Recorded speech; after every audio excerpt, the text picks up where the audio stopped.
오늘 말씀은 누가복음 11장 14절부터 26절의 말씀입니다. 함께 읽습니다.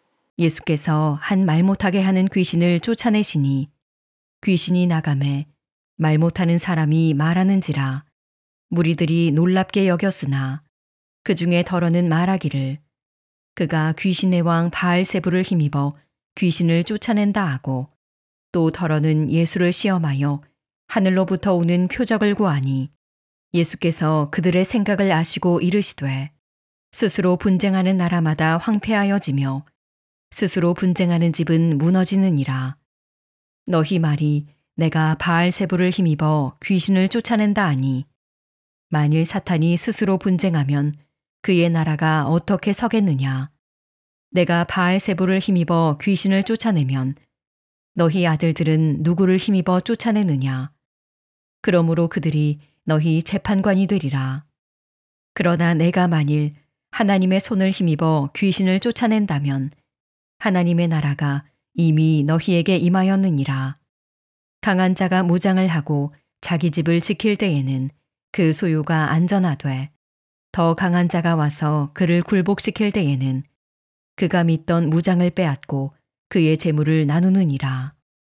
나와 함께하지 아니하는 자는 나를 반대하는 자요. 나와 함께 모으지 아니하는 자는 해치는 자니라. 더러운 귀신이 사람에게서 나갔을 때에 물 없는 곳으로 다니며 쉬기를 구하되 얻지 못하고 이에 이르되 내가 나온 내 집으로 돌아가리라 하고 가서 보니 그 집이 청소되고 수리되었거늘 이에 가서 저보다 더 악한 귀신 7을 데리고 들어가서 거하니 그 사람의 나중 형편이 전보다 더 심하게 되느니라. 예수로 중무장이란 제목으로 말씀 증거합니다.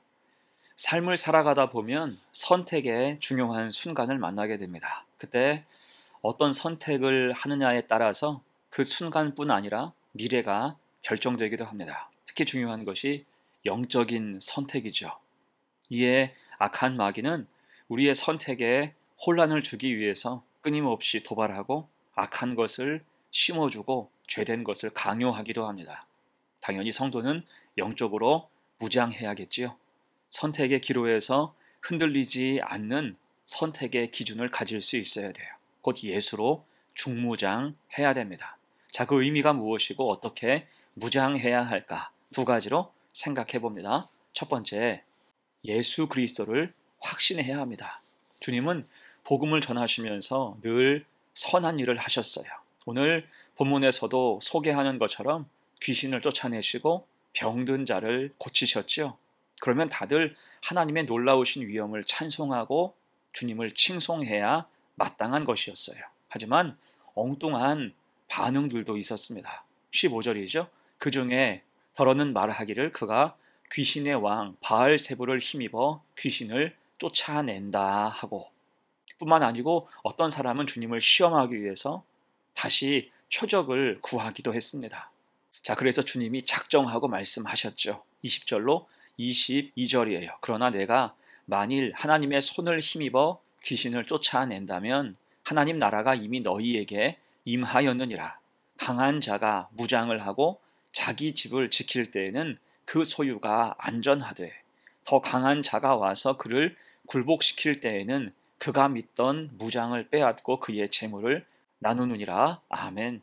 그 주님의 일을 보고도 따르지 않으면 모든 것을 의심하면서 악한 마귀에게 휘둘려 살게 되지만, 믿음으로 주님을 확신하고 따를 때에는 이제 그 악한 것에서 벗어나서 악한 것과 맞서 싸워 이길 수 있다는 것입니다. 자, 그러면서 핵심을 말씀하시죠. 23절입니다. 나와 함께 하지 아니하는 자는 나를 반대하는 자요, 나와 함께 모으지 아니하는 자는 해치는 자니라. 아멘. 주님을 따르지 않는 사람은 악한 마귀의 편이 될 수밖에 없다는 거예요. 곧 이것은 누구를 빗대서 하신 말씀입니까? 지금 바리새인들과 서기관을 향해서 하신 말씀이에요. 그들은 당시 종교 지도자임을 내세우고 자신들의 기득권을 주장하며 아주 강팍한 마음으로 끊임없이 예수를 부정하며 반대편에 섰습니다. 보아도 보지 못하고 들어도 듣지 못했어요.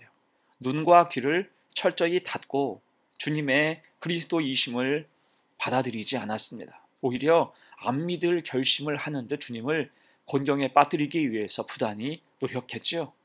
자, 이런 모습은 지금도 빈번해요.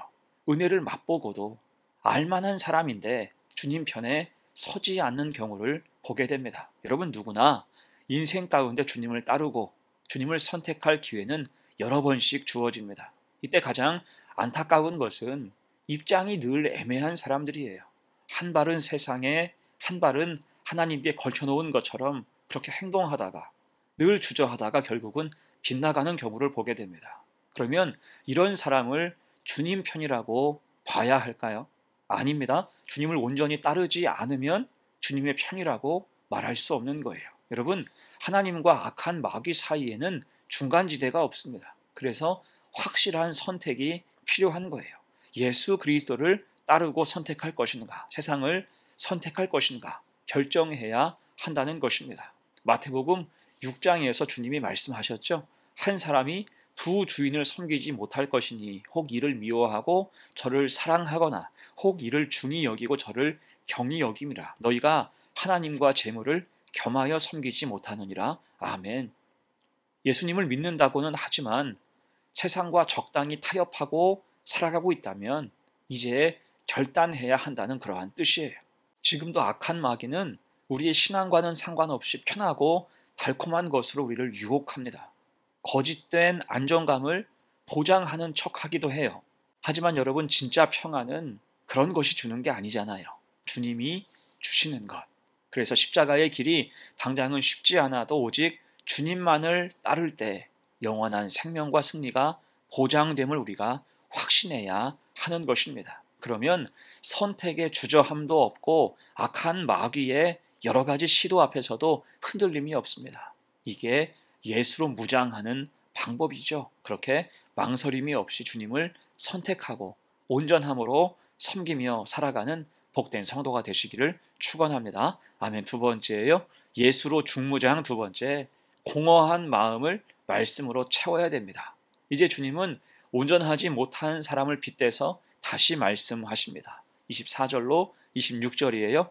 더러운 귀신이 사람에게서 나갔을 때에 물 없는 곳으로 다니며 쉬기를 구하되 얻지 못하고 이에 이르되 내가 나온 내 집으로 돌아가리라 하고 가서 보니 그 집이 청소되고 수리되었거늘 이에 가서 저보다 더 악한 귀신 7을 데리고 들어가서 거하니 그 사람의 나중 형편이 전보다 더 심하게 되느니라. 아멘. 자, 무슨 뜻입니까? 이것은 7 귀신 들린 자의 비유죠. 더러운 귀신이 어떤 사람에게서 나왔는데 쉴 곳을 얻지 못해서 다시 그 사람에게 돌아가 봤어요. 근데 가보니 그 사람의 마음이 텅 비어 있는 것입니다. 집으로 따지면 청소되고 수리가 다 되어 있는 거예요. 그러자 이 더러운 귀신이 어떻게 했습니까? 더 악한 친구들 7 귀신을 데리고 가서 그 사람을 다시 점령해 버렸다는 거예요. 그 사람의 나중 형편이 전보다 더 심각하게 된 것입니다. 여러분, 여기서 7 귀신 들린 사람은 누구를 상징합니까?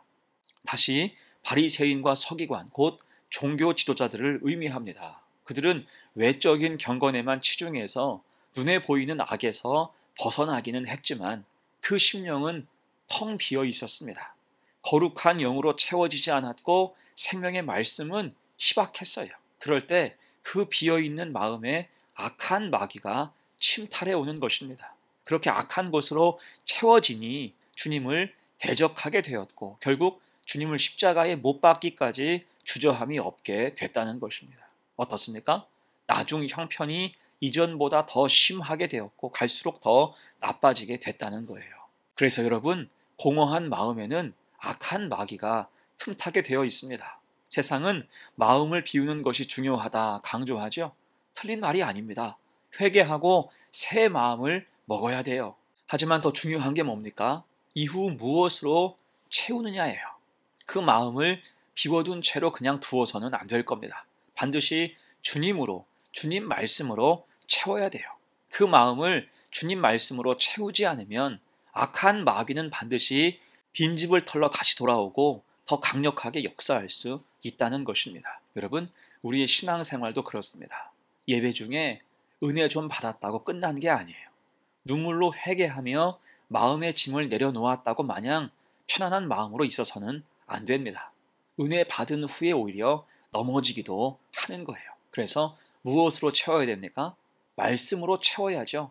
살아계신 주님 말씀이 우리 마음과 생각을 가득 채우도록 해야 됩니다. 진리의 말씀이 내 삶을 다스리게 해야 한다는 거예요. 이게 예수로 중무장입니다. 그러면 악한 마귀는 틈탈 수 없고 철저히 차단되는 거예요. 다시 돌아왔다가 일곱 길로 도망하게 될 것입니다. 그렇게 주님 말씀을 채워서 갈수록 견고한 인생, 마지막이 처음보다 더 좋은 우리의 삶이 되기를 간절히 축원합니다. 아멘. 이제 말씀을 마무리합니다. 여러분, 우리의 삶은 영적인 전쟁터예요. 이때 우리는 철저히 주님을 택해야죠. 예수로 중무장해야 됩니다. 괜히 비판하고 싶고 세상의 사람들처럼 함부로 신앙을 평가하고 싶어도 여러분, 그것은 악한 마귀가 주는 악한 생각입니다. 대신 우리는 주님의 은혜와 권위 앞에 순종해야 됩니다. 중간지대는 없는 거예요. 종교적 합리주의는 빛 좋은 개살구에 불과합니다. 갈팡질팡하지 말아야 돼요. 또한 주님을 택했다면 이제는 말씀으로 채워가야 됩니다. 먼저 가득 채워야 돼요. 그렇게 오직 진리의 말씀으로 우리의 마음을 날마다 채워갈 때 악한 세력이 틈타지 못하며 믿음이 주도하고 승리하는 삶을 살 수 있는 것입니다. 이 은혜를 기억하고 영적인 전쟁에서 예수로 중무장해서 승리하는 복된 성도가 되시기를 간절히 축원합니다. 아멘. 함께 기도합니다. 주님, 은혜 감사합니다. 영적으로 우리를 깨어있게 하시고 날마다 영적인 삶을 살기 위해 영적 전쟁을 치르기 위해 말씀으로 무장하게 하시옵소서. 오늘도 악한 마귀는 우리 마음의 빈틈을 찾아 도발하고 침탈하려는 악한 술수를 부리겠지만 우리는 예수 이름으로 무장하여 승리하게 하옵소서. 중무장하게 하옵소서. 주님 말씀을 가득 채우게 하셔서 악한 것들을 향해서는 보아도 본 것이 아니며 들려도 듣지 않는 견고한 성도의 삶을 살게 하옵소서. 이 하루도 지키시고 우리의 건강과 삶의 형통이 이루어지며 속한 가정과 직장에도 은혜가 임하게 하옵소서. 감사드리며 예수님의 이름으로 기도합니다. 아멘.